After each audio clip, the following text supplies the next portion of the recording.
Mountain. Thank you, Presiding Officer. To ask the Scottish Government what its position is on how Police Scotland shares information with other statutory bodies about vulnerable individuals. Cabinet Secretary.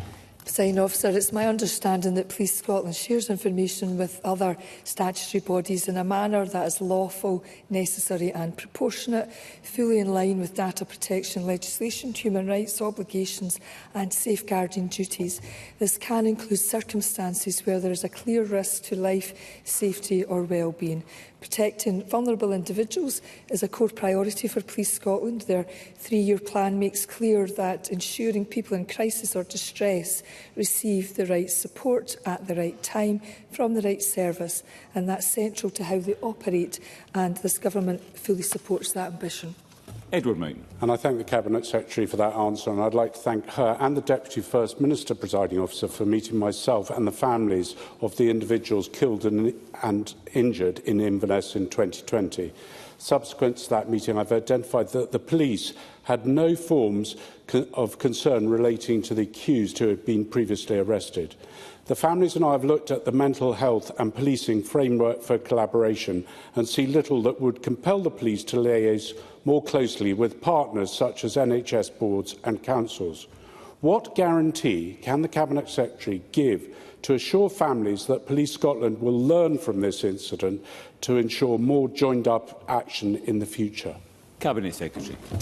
Presiding Officer, I'm very grateful to Mr Mountain for facilitating a very humbling but also a very informative meeting between himself and his constituents, who are the family members of victims of a very serious crime indeed.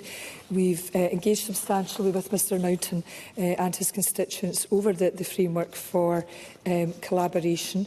I would be happy to receive more detail on the specifics he received around no forums in relation to Police Scotland. I am cognisant that Police Scotland, like all partners, are often reliant indeed on other partners in sharing information, and that's why the framework for collaboration is so important, that people are in the same multi-agency space in relation to sharing information. But I'm more than happy to engage further with Mr Mountain. Brief supplementary, Audrey Nicholl. Thank you, Presiding Officer. The safety of vulnerable individuals must be at the forefront of all actions in our justice system.